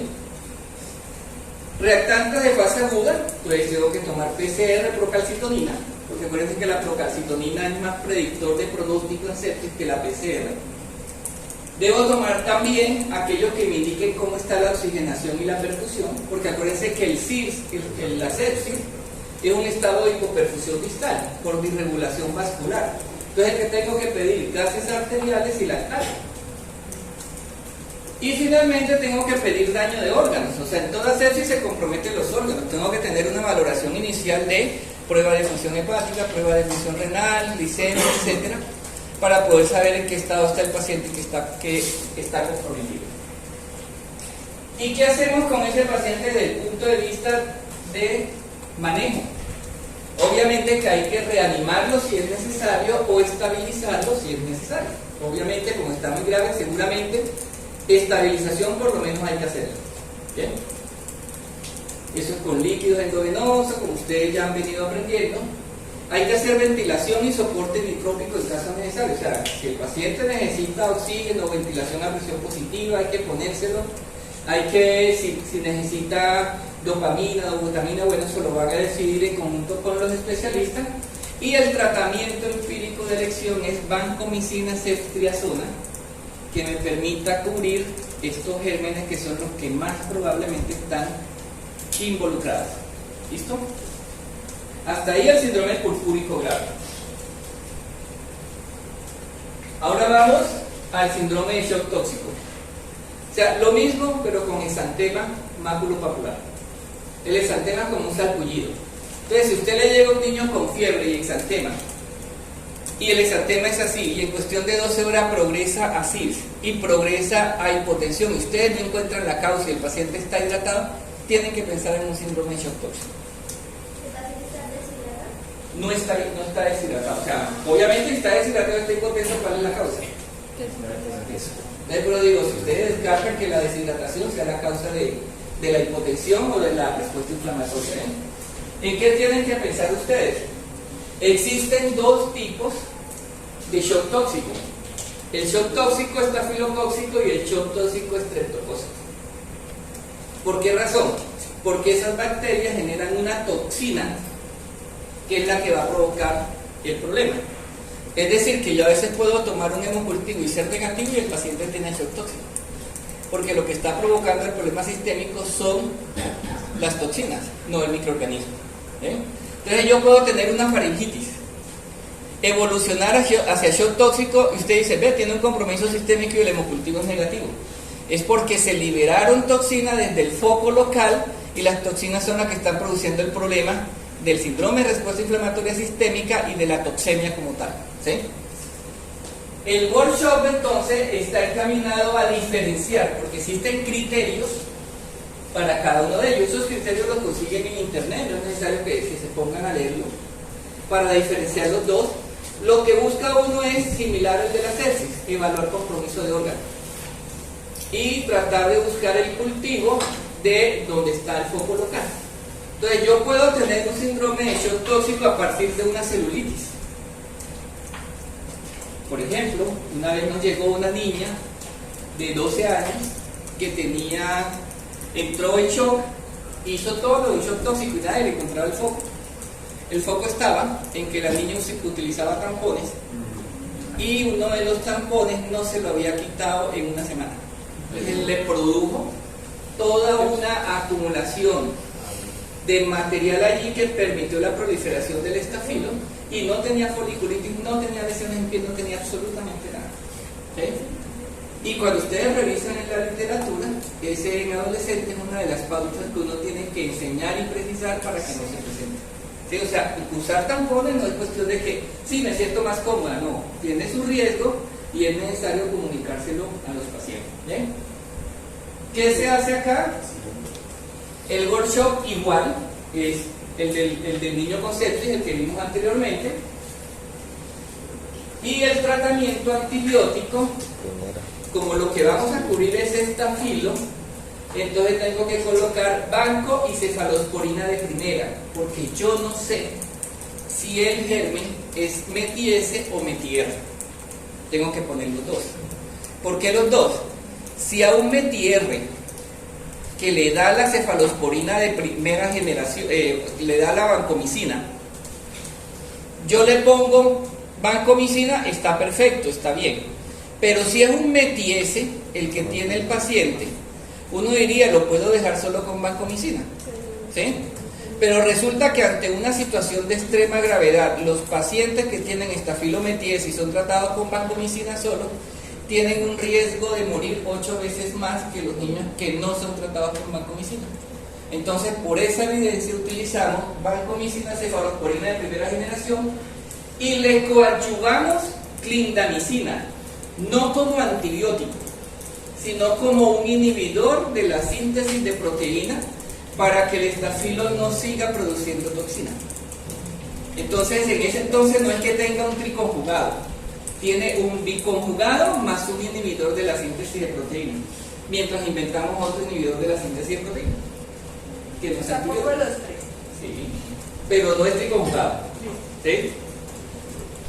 En algunos casos se utiliza la inmunoglobulina para modular la respuesta inflamatoria, no en todos los casos. En algunos casos se utilizan corticoides para modular la respuesta inflamatoria sistémica. Esto es decisión del personal que está en unidad de cuidado intensivo, que tiene unas indicaciones claras para ponerlo, o del infectólogo, ¿sí? O sea que en este momento ustedes lo que tienen que saber es poner el tratamiento y remitirlo. Y si ya están trabajando en una unidad de cuidado intensivo como médicos, saber que existe este arsenal dentro de los manejos. Pregunta de los niños con exantema febril muy grave. Son esas dos posibilidades. Porque ahora nos vamos a meter en otro terreno que no, son los que no son tan graves, pero que son mucho más. Bueno, entonces arranquemos. Exantema con fiebre, y el exantema es maculopapular, o sea, manchitas. Entonces aquí el distintivo va a ser, ¿la fiebre fue primero o el exantema fue primero? Si la fiebre precede al exantema, van a pensar en sarampión, rociola y parvovirus. Sí. ¿Cómo vamos No, a después. lograr saber cuál es el uno y cuál es el otro? Primero, por la secuencia de aparición de los síntomas. Espérate. En el caso del sarampión, la fiebre es ascendente al principio, antes de que aparezca el exantema, y la fiebre se acompaña de pródromos como conjuntivitis y catarro de vía aérea. Fiebre ascendente y pródromos con conjuntivitis y catarro de vía aérea. ¿Bien? Y luego aparece el exantema, cuando la fiebre es máxima. En el caso de la rociola, es sobre todo de lactantes, niños de 7, 8, 9 meses, en la que la fiebre es alta desde el principio, fiebre de 39, 39,5, 40. Llama la atención que estos niños tienen fiebre alta, pero están jugando tranquilos como si no tuvieran nada. ¿Sí? No da tanto malestar general. No tiene pródromo. No tiene ningún pródromo, ningún síntoma acompañante, salvo a veces algo de irritabilidad, pero no en todos. Y el día en que desaparece la fiebre demora más o menos 3 días, el día que desaparece la fiebre aparece el exantema. Entonces la historia clásica es una mamá que llega con el niño de 9 meses, que lleva 3 días de fiebre, pero hoy se preocupó porque apareció el exantema. Y le preguntamos, ¿y hoy tiene fiebre? No, hoy no tenía fiebre. No. El exantema demora 12 horas o 18 horas, casi siempre menos de 24 horas. Por eso se le llama exantema súbito. Entonces a la rociola también se le llama exantema súbito. Es producido por un herpes virus, el herpes virus tipo C. Y el otro es el parvovirus B19.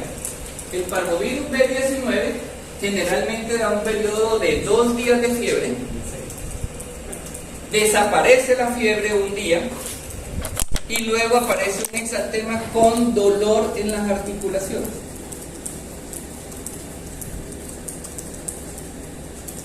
Casi no hay síntomas acompañantes cuando está con la fiebre. Ahora vamos a ver el diferencial por el tipo de exantema. ¿Cómo describiría el del sarampión?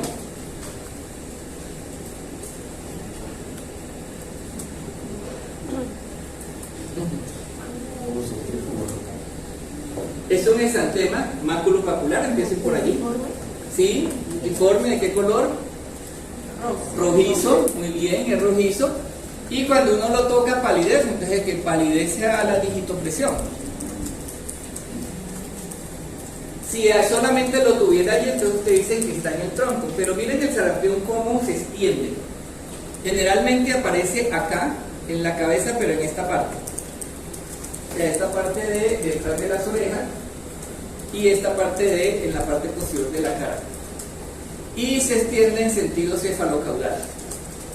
Primer día hasta aquí, segundo día hasta acá y tercer día hasta acá. O sea, en 3 días el niño se brota todo, pero así en forma progresiva. Primer día, segundo día, tercer día. Y en ese mismo sentido desaparece. Cuarto día desapareció acá, quinto día desapareció acá y sexto día desapareció acá. No compromete palma. La roceola, miren que es un exantema maculopapular, también es pequeño, puntiforme, es más rosado y no es tan confluente, no es tan tupido como el de sarampión. Son impactantes. El del parvovirus es otra cosa. Mira, el de parvovirus, el exantema empieza en los cacheticos, como aparece aquí. Parece que el niño viniera del páramo. Todo rojito acá. Le llaman exantema empofetada. Que parece que le hubieran pegado una cachetada. Y después que hace ese exantema durante 2 o 3 días, entonces aparece un exantema en la parte superior del tronco y en los brazos. El exantema parece como si hubiese sido hecho con encaje, por eso se llama circiforme, porque tiene forma de encaje. Después de unos días así, otros 2 días más así, aparece un exantema que es reactivo a la temperatura, y al calor y al frío. Entonces el niño, la mamá nos dice, doctor, se le había quitado el exantema, pero ahora que llegó al consultorio, como vaya a ir acondicionado, otra vez le salió el brote. O lo mismo sucede con el calor. Entonces es interesante porque a veces esas pautas nos ayudan a hacer el diagnóstico. ¿Todos estos son prohibidos? Ninguno.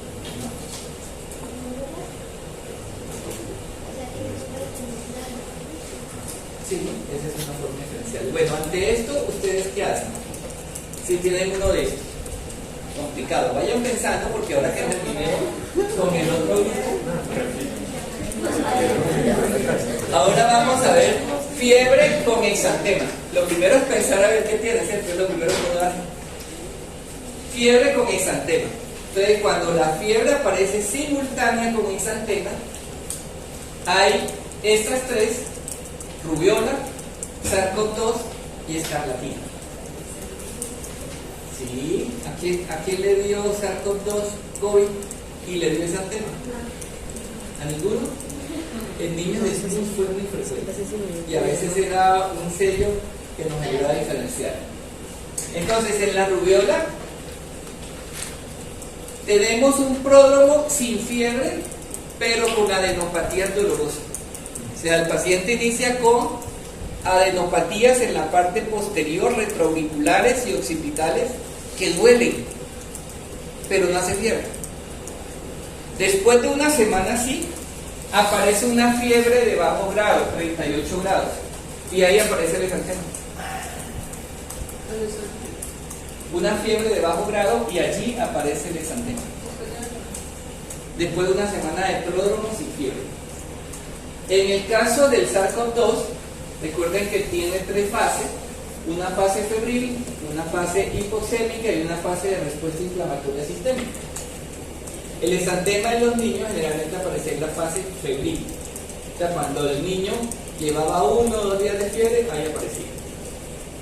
Y en la escarlatina tenemos una fiebre que es lo contrario a la del sarampión. En vez de ser en ascenso, es en descenso. El primer día es el máximo de fiebre y después va cayendo poco a poco.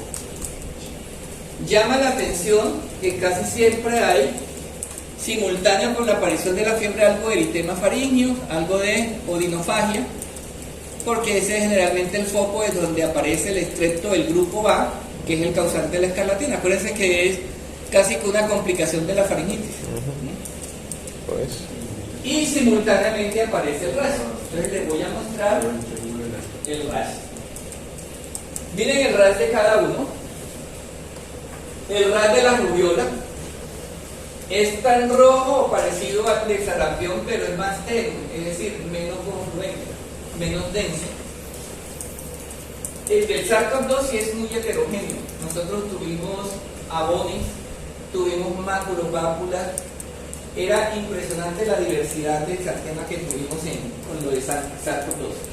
Y el de escarlatina es un exantema que deja como unas áreas de piel sana. Ustedes ven como si fueran unas manchas blancas que predominan sobre todo en las áreas flexurales. O sea, si alguno hace este movimiento aquí en estas áreas, como si no se formara el exantema. ¿Cómo era que se llamaba el signo? Esas se llaman las líneas de Pastia. De Pastia, sí.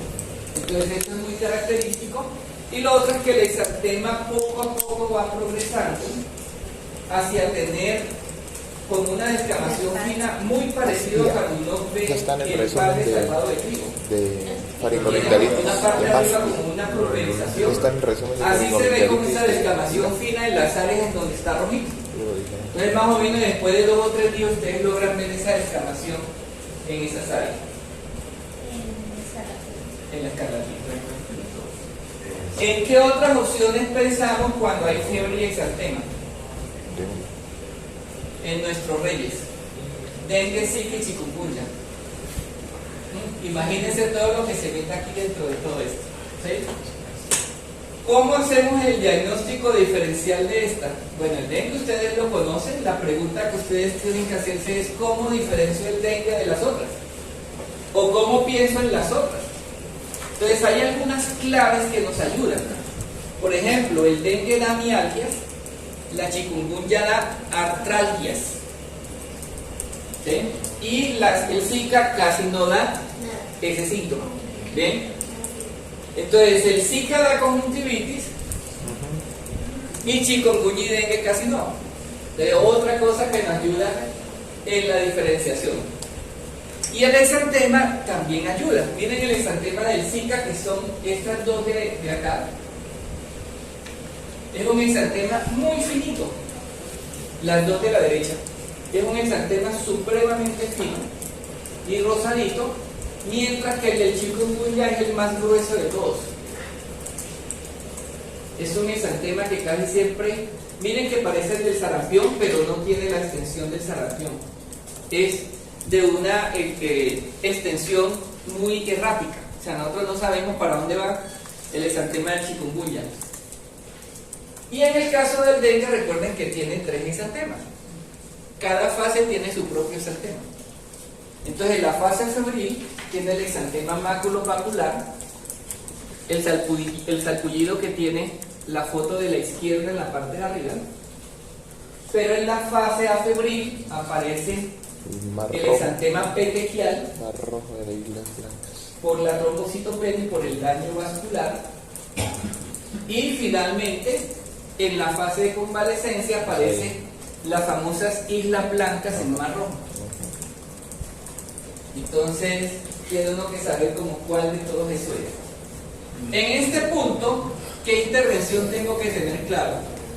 Que el sistema de vigilancia epidemiológica me obliga a notificar rubiola, sarampión, o sea, si yo sospecho alguna de esas dos, varicela, que lo vemos ahorita, y dengue. ¿Sí? ¿Qué pruebas se toman para eso? Los demás, que no les estoy mencionando aquí, hacen parte de un diagnóstico en laboratorio clínico. Pero estos están sujetos a vigilancia epidemiológica. Si yo pienso en sarampión, debo tomar muestras de sangre, de orina y nasofaringe. Todos ustedes sabían que había que tomar de sangre para muestras serológicas, es decir, para IgG y IgM. pero orina y hisopado nasofaringeo no lo pensaron. ¿Por qué razón? Porque es que ahora recientemente hacemos detección viral por prueba de PCR y esa se obtiene en orina y se obtiene en hisopado nasofaringeo. En hisopado nasofaringeo si el paciente lleva los primeros 7 días de enfermedad. Pero como a veces es muy difícil establecer, entonces le tomamos esas 3 muestras. ¿Listo? Y eso se envía junto con la ficha al laboratorio de salud pública. Lo mismo sucede con dengue. Ustedes tienen que llenar la ficha y hacen la prueba. ¿Cuál prueba es la que estamos utilizando? La prueba rápida que tiene. NS1 y IgG. Exactamente. ¿Cómo? Sí, NS1, que nos permite detectar en la fase febril, IgM cuando tenga más de 5 días. Entonces se toman, la prueba trae las 3 y la interpretación usted le dan los positivos o negativos de las 3. Entonces le dice NS1 negativo, IgM negativo, IgG positivo. ¿Eso qué es? Infección pasada. NS1 positivo, IgM negativo, IgG negativo, infección muy frecuente, no tiene más de 5 días. NS1 IgM positiva, IgG negativa, entonces uno dice, este es una infección que tiene más de 5 días, pero que está allí todavía en la fase aguda. Revisar más ¿IgG es más de cuánto? IgM, más de 5 días. No, IgG no se tiene en cuenta en cuanto a número de días, pero más o menos a partir del día 10. Ese sería entonces el estudio, el análisis que hay que hacer. El segundo análisis que hay que hacer, estos niños hay que aislarlos para evitar que contagien a los demás. La respuesta es sí. Tienen que evitar un brote de sarampión. Si están pensando en sarampión, tienen que aislarlo, ¿sí? La tercera es que con la notificación se activa una serie de actividades colectivas como es vacunación de bloqueo. Entonces nos toca hacer vacunación en el sitio en donde hay el brote de sarampión. Eso se llama un cerco vacunal. Si el niño está ubicado en esta casa aquí, yo tengo que coger 10 manzanas a la redonda, ir de afuera hacia adentro vacunando a todos los niños con edad inferior a la edad que tiene en casa. Entonces eso es un ejercicio que nos dice la Secretaría de Salud. Ellos ponen la vacuna, pero uno tiene que ayudar a orientar esa estrategia. En los pueblos, como son pueblos pequeños, casi siempre toca vacunar medio pueblo. Y entonces cuando estamos haciendo rurales, se nos presenta una habitación de esa, aprende uno mucho a partir de todo esto. ¿Eso es solo con sarampión? Con sarampión, sí. Con sospecha de sarampión o rubéola. Bueno, ahora vámonos a exantemas vesiculares. En exantemas vesiculares, entonces, tenemos que saber si el exantema es generalizado o si el exantema es localizado. ¿Sí? Entonces, ¿cómo vamos a saber si es generalizado? Hay 2 posibilidades, o es viruela o es varicela. Y ahora la pregunta es cómo lo diferencian. Entonces, en el caso de la viruela símica y la varicela tienen lesiones progresivas, o sea, no es que salen como vesícula de una vez. En ambos casos aparece primero la mácula, después la pápula, luego la vesícula y luego la costra. La diferencia es que la vesícula monta pústula, la varicela no. Y ahí va la primera diferenciación. ¿Bien? Esto en la varicela ocurre en 2 o 3 días. El que progresen desde mácula hasta costra más o menos ocurre en 2 días. En el caso de la viruela símica, esto ocurre en 28 días.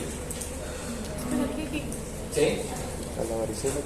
En la varicela 2 o 3 días es la progresión. La otra diferencia es que en la viruela salen todas las vesículas al tiempo y todas van al unísono en la misma estado evolutivo. En la varicela sale por oleadas. Entonces hoy salen 10 vesículas, a las 18 horas salen otras 10, a las 24 horas salen otras 10. Entonces cuando las primeras ya están en costra, las otras apenas están en mácula. Entonces eso nos da un hallazgo semiológico importante, que en la viruela símica todas las vesículas están en el mismo estadio. Miren cómo están en la palma de la mano. Y pueden haber en palmas y plantas. Mientras que en la varicela hay diferentes estadios. O sea, usted agarra, logra delimitar como 2 centímetros cuadrados de piel y ahí hay mácula, ahí hay vesícula, ahí hay costra en esos mismos 2 centímetros. ¿Sí? La cantidad de vesícula depende del estado de inmunosupresión en el caso de la varicela. Entonces, los pacientes más inmunosuprimidos van a tener más de 10 vesículas por oleada, 20, 30. Entonces, un paciente con VIH tiene muchísimas vesículas. ¿Sí? O un niño desnutrido. ¿Ambos pueden comprometer palmas? No, la de viruela. la de viruela, la del mono. esta no, la de varicela no. Y una cosa importante en el caso de la localización de la viruela es que depende por dónde lo contagiaron. Entonces, como la mayoría del brote que hubo ahora fue en personas que tienen sexo con hombre y vino a partir de contactos eróticos, no estoy hablando de contactos sexuales. O sea, son personas, ¿cómo ocurrió el primer caso? Para que entiendan cómo se propagó todo. Una persona trabajó en África, llegó a Londres y acudió a un sitio de conocer gente, a un bar. Y en ese simplemente estuvo hablando con otra persona y hubo toque y ahí estuvo. Entonces se contagió en la cara, en la boca y en las manos. Y ahí aparecieron las primeras lesiones. En España, el primer caso ocurrió a partir de un contacto erótico de 2 personas en un sauna donde hombres tienen sexo con hombres. No hubo contacto genital, no hubo, digamos, acto sexual como tal, solo tocamiento, y las lesiones aparecieron en los sitios en donde hubo tocamiento. Entonces, hubo contacto en los genitales y fueron las lesiones aparecieron allí. ¿Sí? Entonces, ese es el sitio en donde aparece. Por eso hay que buscar según la forma como transmitió. Gracias a Dios, antier, la Organización Mundial de la Salud dio por terminada la emergencia de viruela. Quiere decir que llevamos varios días sin haber aparecido un nuevo caso o un nuevo brote de viruela. Si el exantema es localizado, entonces vamos a tener estas 3 opciones.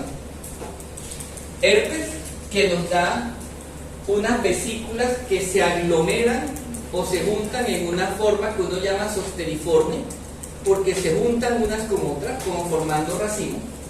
En el enterovirus, en el cual las vesículas se ven a nivel de la boca, de las manos y de los pies, por eso se llama síndrome de mano-pie-boca.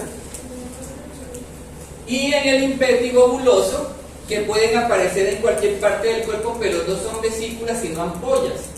Y ampollas flácidas, que se rompen fácilmente y que tienen un líquido claro.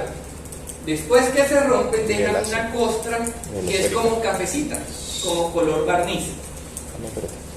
Ahí están las fotos que distinguen a esos 3 exantema vesicular localizado. De esos herpes, en niños no se trata, a no ser que haya condiciones especiales. Casi siempre son formas recurrentes, como por ejemplo gingivoestomatitis herpética, lo tuvo de lactante y después cada vez que hace fiebre hace un herpes labial. O ustedes tuvieron alguna gingivoestomatitis que pasó desapercibida y ahora cada vez que van a playa o a piscina les sale el herpes, porque la exposición a sol es un factor de recurrencia. De estos, el que necesita tratamiento antibiótico es el impétigo buloso, que se trata como una infección estafilocócica, dependiendo de la gravedad. Y finalmente, exantema purpúrico. O sea, exantema en el cual... ¿Con qué antibiótico se trata el impétigo? Como si fuera estafilo. O sea, acuérdate que eso depende de si es leve, moderado, grave, si es metihierro, metihese. Cefalosporina de primera y... Depende. Por eso digo, depende. Ácido, sí. Eso lo vemos mucho más en el taller, pero por ejemplo, si es leve y es metihese, cefalosporina de primera. Si es leve o moderado y es metihierro, clindamicina. Y así sucesivamente. Tenemos un esquema que realizamos en el taller. Bueno, finalmente, exantema purpúrico. Vamos a basarnos en la localización. Si es acral, es decir, en las partes terminales, vamos a tener esto que es como un síndrome de mano-pie-boca. Se llama un síndrome mano-pie, solo que acá la lesión es purpúrica. Esto es una infección por parvovirus B19, pero la forma del adolescente o del escolar, en donde en vez de dar el exantema de bofetada, puede dar un exantema en forma de guante y calcetín. Eso le pegó la porque cachetada. tiene esa localización. Interesante, ¿no? El adolescente le pegó. Escolar y adolescente. Este es el trombocitopénico que vemos en la segunda fase del dengue. El de que está debajo, en el medio, corresponde a una prueba de torniquete, y el de arriba son espontáneos, petequias espontáneas. Y hay uno que no es trombocitopénico. Es decir, el paciente tiene un síndrome purpúrico, pero las plaquetas están normales. Entonces, y además es palpable esas petequias, o esas púrpuras, entonces son petequias palpables. El diagnóstico diferencial es según la localización. Si se localizan en forma de pantalón, se llama púrpura de Henoch-Schönlein. Púrpura de Henoch-Schönlein. Y si no se localiza así, sino que es más generalizado, hay que pensar en infecciones por riquecias. Entonces, ojo, fiebre, exantema purpúrico, con petequias y púrpuras palpables y plaquetas normales, piensen en riquexia. Y en riquexia tienen que averiguar exposición a ratas y a todo lo que rodea esa situación, porque de ahí es donde pueden hacer el diagnóstico. ¿Fue localizado? No generalizado, pero púrpuras palpables. Sí, también. Sí, de todos los síntomas que ustedes tienen de mascota. No, generalizado. Sí, no trombocitopénico generalizado. Bueno, chicos, con esto damos por terminado el abordaje de los pacientes con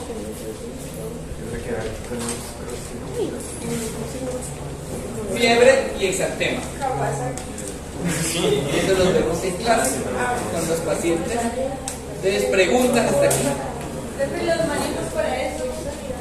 En el caso del no trombocitopénico por riqueza, pues hay que depender de la riquexia. En el caso del parvovirus B19, pues no se trata. Y en el caso del dengue, se le puede dar trombocitopénico, ese es se le puede dar doxy, no, porque es niño. Entonces hay que darle penicilina.